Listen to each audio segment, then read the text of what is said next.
En el antiguo barrio de San Martín, cuentan las crónicas, existieron unas casas de las que se dice fueron propiedad de Rodrigo Díaz y que por testamento, junto con otras propiedades, pasaron a pertenecer al monasterio de San Pedro de Cardeña.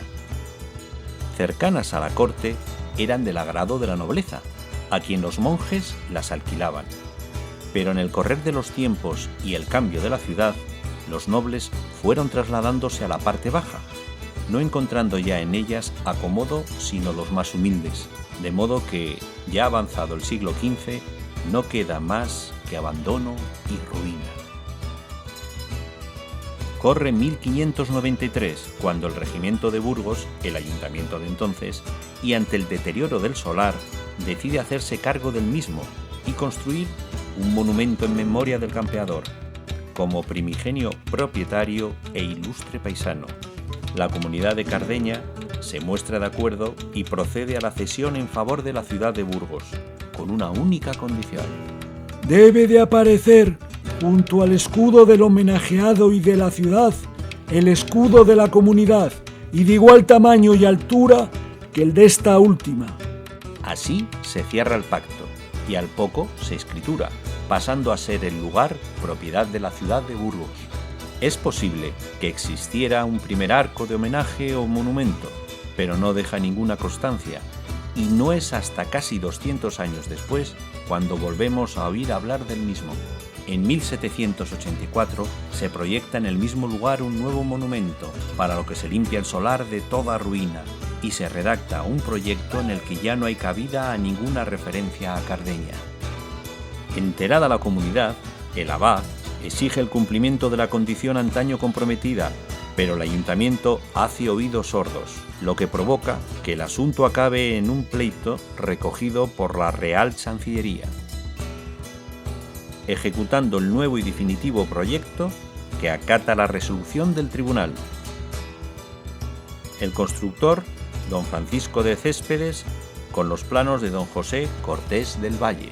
Con el devenir de los años se han sucedido algunas mejoras y arreglos, sin que haya variado sustancialmente su estética hasta nuestros días. Y así hoy lo podemos contemplar. El escudo de Burgos, el de Rodrigo Díaz de Vivar y el del monasterio de San Pedro de Cardeña, con una inscripción que reza: en este sitio tuvo su casa y nació el año de 1026 Rodrigo Díaz de Vivar, llamado el Cid Campeador. Murió en Valencia el de 1099 y fue trasladado su cuerpo al monasterio de San Pedro de Cardeña, cerca de esta ciudad, la que para perpetuar la memoria de tan esclarecido solar de un hijo suyo y héroe burgalés, erigió sobre las antiguas ruinas este monumento el año de 1784, reinando Carlos III.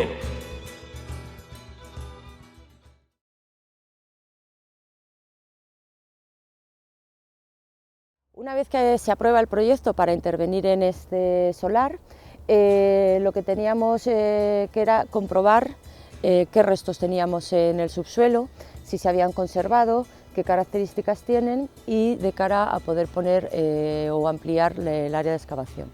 Inicialmente programamos un sondeo, lo que es todo longitudinal, lo que es el solar, con una anchura aproximadamente de 1,20 m. A partir de ese momento, nada más quitar el pavimento, el solado actual, comprobamos que ya encontrábamos un muro y una serie de sedimentos, con lo cual ya fue una grata sorpresa el comenzar a ver restos arqueológicos conservados. Una vez que detectamos esta estructura, pues, seguimos excavando en área y ya fuimos viendo que en el solar existían diversas fases constructivas. Por un lado, silos, que pudimos excavar en ese momento la parte concentrada en la zona del sondeo. También vimos que existía un pavimento de canto rodado a diferente altura y a una cota más baja, y por otro lado una estructura de tapial que en ese momento desconocíamos cuál era su uso y actividad. Pues el sondeo dura aproximadamente 3 semanas desde que se quita el pavimento y a partir de ahí en la superficie vemos que se conservan diferentes fases constructivas en un grado de conservación bastante buena, lo cual prometía una abundante información tanto para el contexto del solar como para el contexto urbano de la zona en la que nos estamos desenvolviendo. A partir de ahí se valora también por parte del ayuntamiento y se decide que vamos a hacer una excavación a mayor anchura y para poder determinar un poco más de qué espacios estamos hablando, de qué estructuras, de qué contextos, etc. En la siguiente fase ya hemos ampliado hasta 5 o 50 metros aproximadamente la anchura y en ese momento confirmamos efectivamente que nos encontramos en una zona ocupada por silos que nos remiten a una época alto medieval. Por otro lado también el sustrato natural había sido excavado hacia abajo y generando una plataforma para la construcción de una casa, vivienda o una serie de espacios articulados principalmente en torno a un patio que tendría quizás un pilar central e incluso un pozo en una de las esquinas, que también hemos podido documentar. Por otro lado, en la zona sur nos quedan las huellas de lo que pudieron ser una serie de columnas y entendemos que tal vez fue una galería porticada. Hacia el este, ese pavimento continúa extendiéndose y desconocemos muy bien su amplitud, como también conocemos la extensión de todo ese espacio habitacional en el que nos encontramos.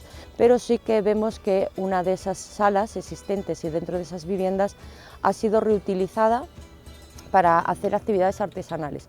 Ahora mismo lo que tenemos constancia es de que lo que tenemos es una construcción de un horno de tapia alemán puesto, posiblemente por algunos fragmentos encontrados de atifles, piezas mal cocidas relacionadas con una actividad alfarera, pero no podemos confirmar hasta que no tengamos más evidencias al respecto. Nos encontramos en la parte más antigua del solar documentada y se trata de unas fosas, hoyos excavados en el terreno natural. Su objetivo era almacenar los víveres que podían ser excedientes de esa actividad agrícola con la que estaba relacionado este barrio de San Martín y periférico al origen de la ciudad que estaba situado en la parte alta del cerro. Estos silos, lógicamente, tenían grandes proporciones y estarían cubiertos de una tapa de piedra, evitando así que entraran los roedores. Estos silos sirven de almacenamiento de víveres y se han ido reutilizando, como podemos ver en este caso. Una vez que uno se deja de usar, se realiza otro más grande, que lo mismo, una vez que se amortiza y cae en desuso, se vuelve a hacer otro nuevo. Llega un momento en que donde hay unos cuantos, hay un montón de ellos relacionados posiblemente con algún tipo de estructura que fuera la que les protegía. Una vez que dejan de utilizarse como tal, les conocemos también como basureros, porque en ellos se deposita restos de comida que nos van a permitir analizar qué tipo de alimentos comían y también se utilizaban para tirar basura, sobre todo material cerámico, que es importante para nosotros porque nos va a permitir recomponer cómo eran los platos donde ellos comían, las ollas en las que cocinaban, etc. Dentro de esa actividad artesanal, también una de las curiosidades que hemos encontrado es que se han conservado restos de grano. A priori, y un primer análisis nos está hablando de trigo sarraceno, que era un trigo utilizado tanto para la comida humana, pero sobre todo para la comida del ganado, lo cual nos va a empezar a apuntar cómo era también esa vida cotidiana que desenvolvía a los burgaleses a lo largo de la Alta Edad Media. Aquí, como podemos ver, tenemos el terreno geológico que se ve perfectamente cómo ha sido cortado para la colocación o la construcción de un muro, que estaría delimitando todas estas estancias que ahora mismo tenemos abiertas. Aquí faltaría el muro, pero se ve perfectamente cómo los cantos se han adaptado a esa estructura anteriormente existente. Y también incluso en el terreno natural se marca dos habitaciones diferentes, una hacia este lado norte y otra hacia el sur. Las estancias que ahora mismo tenemos documentadas, entendemos que esto se trataría de un patio, son zonas exteriores, cubierta con un canto rodado y en ella hay una serie de decoraciones por medio de espinas que vienen a converger a este punto, que sería como el punto central de este espacio abierto. En ella incluso podemos ver que hay una serie de círculos que tal vez nos estén hablando de ciertas semipilastras o con columnas, y tendría el agujero central, que es el encaje del alma de la estructura. Por otro lado, también esta sala estaría dotada de un pozo, que es el que vemos aquí. El pozo ahora mismo tiene una anchura de unos 56 centímetros y continúa hacia abajo. Entendemos que posiblemente coge el propio manantial de Fuente Bermeja, al igual que lo coge el Pozo del Castillo, y estaba colmatado de tierra e incluso cerámicas, algunas de ellas que hemos recuperado entera. En parte ha perdido el revestimiento de lo que es la cara del pozo, pero se ve claramente en la parte inferior que todavía se conserva intacto. Incluso hay un momento posterior en el que se pueden colocar los postes para colgar el caldero y conseguir obtener el agua.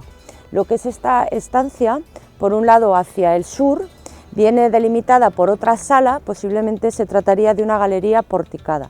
De ello vemos que estamos en distintas alturas y que incluso la decoración, por hablarlo así de alguna manera, es un diferente.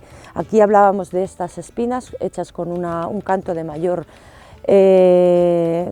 proporciones, y aquí sin embargo es un canto diferente al que nos encontramos. También tenemos estos círculos que vemos aquí entre una y otra zona, este por ejemplo, y este se ven muy bien claramente, que nos estaría hablando de la existencia tal vez de una serie de columnas, y entre ellas un cincho o viga riostra, ¿no?, que se llama.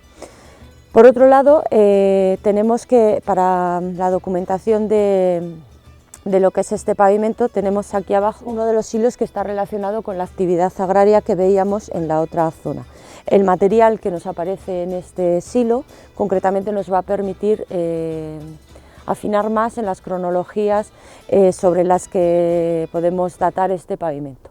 Por otro lado, en cuanto a lo que es estas estancias, también vemos que aquí vuelve a haber una pared que está debajo de este muro, y aquí incluso hay piedras calizas que podrían ser los umbrales de la estancia, y restos de madera que tal vez nos estén hablando de que aquí hubo una puerta. Dentro de esa fase que tenemos de actividad artesanal, sabemos claramente que estas estancias también han sido utilizadas en ese momento. Probablemente no les servía con la misma dotación que habían sido concebidas, pero sí que tenemos rastreos de que han intervenido de alguna manera, tanto haciendo nuevos agujeros como alterando el pavimento. En ese sentido, tenemos esta zona en la que se ve claramente cómo el pavimento existente lo han alterado, incluso también que existen los hoyos relacionados con esa estructura para sacar agua del pozo, seguramente aquí o había algún tipo de puerta, etcétera, e incluso tenemos ciertas huellas en el suelo que están rehundidas, lo que quiere decir que han soportado un peso un gran peso, y por ejemplo tenemos estas huellas en las que se ve claramente rehundimientos en diferentes zonas que, una vez posicionadas, intentaremos relacionar con qué estructura podría vincularse, si con alguna construcción efímera, etcétera, que hubieran colocado aquí. Dentro de este área también se ve claramente cómo ha habido un proceso de destrucción de todas estas estancias, incluso ya de las actividades artesanales, y debajo de este muro, que es posterior, vemos una serie de sedimentos que contienen abundante material constructivo, sobre todo piedra y teja se ven algunos de ellos. Eso nos está indicando que la superficie ha sido completamente colmatada en un momento dado, principalmente a partir del siglo XVI, según nos está aportando la cerámica encontrada, y a partir de ahí se construye un muro que sería segregación de la parcela. Es decir, cuando el monasterio de Cardeña concede a censo perpetuo al regimiento de Burgos la propiedad, se queda con esta parte del solar, y la otra seguramente pues, sigue manteniendo la San Pedro de Cardeña o se ocupa con otros fines. También el propio muro se construye, pero se construye en dos fases. El primer muro es el que vemos allí, que en planta se ve perfectamente cómo va por la trasera de este, y esta es una rectificación incluso de una época posterior, posiblemente ya relacionada con el siglo XVIII.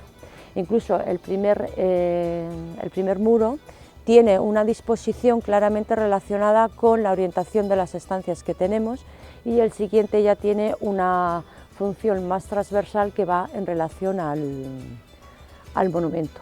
También en los perfiles que hemos ido excavando vamos viendo esa deposición de los materiales constructivos a medida que el solar ha ido perdiendo su utilidad y se ha quedado abandonado, con la intención primera de hacer ese primer monumento, y después se vuelve a consolidar el espacio para colocar el monumento que ahora tenemos. Bueno, aquí precisamente vemos que sobre toda esta pavimentación hay un momento de destrucción claramente, en el que se allana el terreno por medio de escombros, materiales de escombros de material constructivo, como son tejas, algunos cantos, mampuestos, yesos, etc., generando un paquete que se rastrea de forma uniforme por todo el solar. Y sobre ese han construido los muros, que entendemos que son una segregación de la parcela, son muros divisorios entre el solar que adquiere el ayuntamiento como tal y luego el resto. A partir del siglo XVI habíamos visto que se produce un arrasamiento de las estancias existentes y se construye un muro que entendemos que es de segregación de parcela, definiendo un poco la parte, el solar que se adquiere el regimiento, y la otra zona que va a seguir siendo tal vez propiedad del monasterio de San Pedro de Cardeña. En este sentido se traza un primer muro que sería esta alineación que vemos aquí, y que también tiene una orientación muy vinculada a la orientación que tenían las estancias primigenias. Posteriormente, seguramente ya con motivo de la construcción del nuevo monumento en 1784, ese muro se rectifica y se le añade esta nueva pared, en el que vemos claramente las dos fases constructivas, uno con un tipo de mampuesto y otro con piezas de mayor tamaño, incluso el tipo de argamasa que tiene. Seguramente para la construcción de estos muros utilizaron parte de las paredes y tapias que tenían las propias estancias. Habíamos visto aquella zona, en esta tenemos una nueva habitación relacionada también con aquellas dependencias, en las que continúa habiendo el pavimento de canto rodado, e incluso se sitúa debajo de este nuevo suelo que se ha generado a partir de que esta habitación se le dota de un nuevo uso artesanal. Hemos hecho una pequeña catita o sondeo en el que puede verse claramente cómo debajo de este suelo de cal de grande espesor tenemos aún el pavimento original de esa estancia anterior y vinculada a las que ya habíamos visto.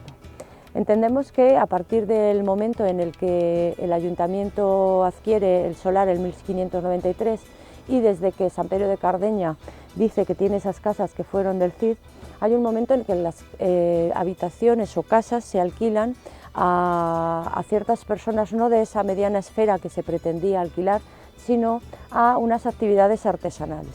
Entonces, en ese sentido, lo que hemos encontrado ahora mismo es un horno de tapial y mampuesto, cuyo uso a priori podríamos pensar que se trata de un horno de alfarero, porque hemos encontrado diferentes piezas relacionadas con esta actividad, pero esperamos un poco abordar una excavación con mayor amplitud que nos permita confirmar o desestimar esta teoría. Como vemos, esta es la pared exterior del muro, tendría un revestimiento también de yeso la pared, incluso podría tener lo que es una chimenea o tipo tobera, y lo que nos encontramos es al interior la cámara, en el que todavía incluso conservamos cenizas, pero como insisto, hemos preferido mantenerlo a la espera de una mayor excavación. Y también vemos que ha habido un momento en el que este horno ha estado abandonado. De ello se muestra los mampuestos, cómo han quedado caídos y desorganizados en este suelo que habían generado para el horno, y luego la disgregación que se ha producido posiblemente por el momento de lluvias y abandono del tapial, que había ido generando una capa que camuflaba todos estos mampuestos que habían sido destruidos. La campaña de excavación de 2018 se suma a una primera fase iniciada en el año anterior en el solar del Cid, promovida por la asociación burgalesa Ego Ruderico y financiada por el Ayuntamiento de Burgos, además de con el plan de empleo de la Junta de Castilla y León. El objetivo de esta intervención es explorar e investigar los restos arqueológicos existentes bajo el suelo del solar y la posibilidad de integrar los vestigios dentro de la ruta cidiana que se desarrolla en la ciudad. Dentro de este encuadre histórico debemos entender los restos arqueológicos hallados. Actualmente se ha excavado una superficie de unos 200 metros cuadrados, posicionada dentro de los límites actuales del solar, preservando la zona de escalinata y el espacio que ocupa el monumento más un perímetro circundante. En ella se han constatado ámbitos de ocupación claramente diferenciados y pertenecientes a marcos cronológicamente diferentes. A partir de la información obtenida, no hay duda de que todas las construcciones existentes quedaron soterradas con un grueso paquete de escombro dispuesto a finales del siglo XVI o principios del siglo XVII, a raíz de su adquisición por parte del Regimiento de Burgos. Posteriormente, se construyó un muro divisorio coincidente con una antigua división con la que se separan dos parcelas. A finales del siglo XVIII, ante la colocación del monumento, el muro se rectifica para hacerle perpendicular al mismo. En el sector oeste se han preservado un conjunto de hoyos horadados en el sustrato geológico para el almacenaje de víveres, una práctica agrícola que puede perdurar hasta el siglo XI. Hacia los siglos centrales de la Edad Media, estos silos se convierten en basureros, aportando así material arqueológico, principalmente objetos cerámicos y huesos de animales.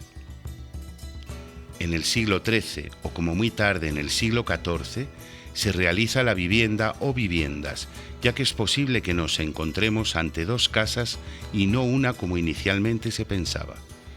Para ello se excava el terreno natural hasta alcanzar una profundidad de unos 2 metros, lo que significa que esta construcción ha podido destruir vestigios de anteriores estructuras habitacionales.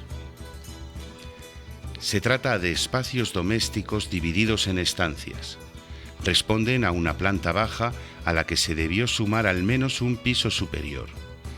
De ellas se han conservado los suelos hechos con un canto de río.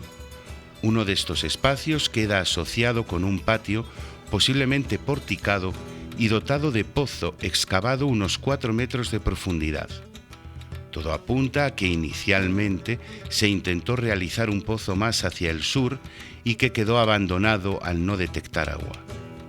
El hueco fue posteriormente utilizado como basurero, lo que actualmente nos ha permitido recuperar un importante conjunto de piezas arqueológicas semejantes a las halladas en un hoyo situado bajo el pavimento de la unidad doméstica central.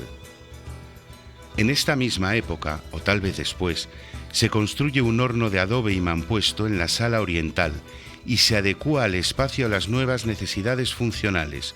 Por ejemplo, el suelo de canto rodado se recubre con una capa de yeso y se definen nuevos espacios utilizando como materia prima principalmente encofrados de yeso.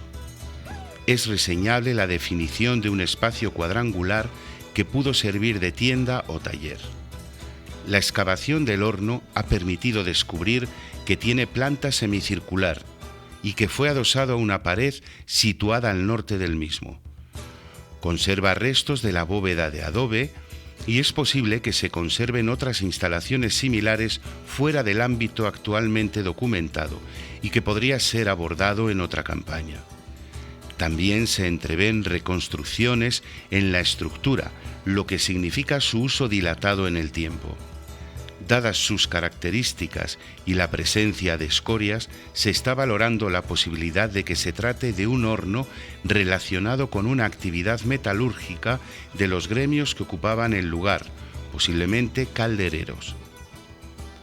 Para llevar a cabo los muros de las construcciones conservadas se utilizó piedra, aunque la abundancia de trozos de yeso de gran espesor entre el escombro hace pensar que también se usó el yeso para la composición de las paredes y para su decoración, a juzgar por los fragmentos de yesería moldurada encontrados. Desgraciadamente, las dimensiones de estos espacios sobrepasan las actuales proporciones del solar, lo que dificulta establecer de forma precisa su distribución o la ubicación de las entradas, por ejemplo. Hay diferentes aspectos que únicamente podrían ser aclarados ampliando la zona de excavación. Esta misma circunstancia concurre en una construcción localizada en la esquina suroeste y de cronología anterior a las viviendas documentadas en base a la estratigrafía registrada. Se trata de un recinto en el que se ha conservado la roca, lo que lleva a plantear que constituya los restos de algún elemento de carácter defensivo, cimiento de una torre, puerta, muralla, etc. No cabe duda de que este vestigio es uno de los más interesantes de esta campaña.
En definitiva, los trabajos llevados a cabo ponen de manifiesto que la ciudad de Burgos conserva un gran potencial arqueológico aún por descubrir, y el desconocimiento existente sobre cómo vivían nuestros antepasados.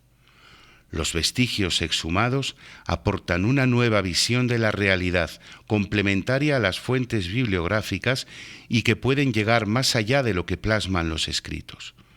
Por otro lado, el estudio del voluminoso material arqueológico recogido va a permitir en un futuro ampliar el conocimiento de la vida cotidiana de los burgaleses en los siglos pasados. En esta fase se están recogiendo muestras para llevar a cabo diferentes analíticas a fin de poder obtener una mejor datación de los restos encontrados.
Cabe señalar, por otro lado, que desde que comenzaron los trabajos arqueológicos se ha generado un gran interés en el público por conocer los vestigios que van saliendo a la luz. Son numerosas las personas que cada día se aproximan al solar, bien de forma individual o incluso en grupos de todas las edades. Colegios, institutos, centros cívicos, etc., de Burgos y otras provincias han visitado el solar del Cid con gran interés. También, en las jornadas de puertas abiertas, se han concentrado un importante número de visitantes. Ello pone de manifiesto que el solar del Cid no solo tiene interés para la investigación, sino también como recurso turístico.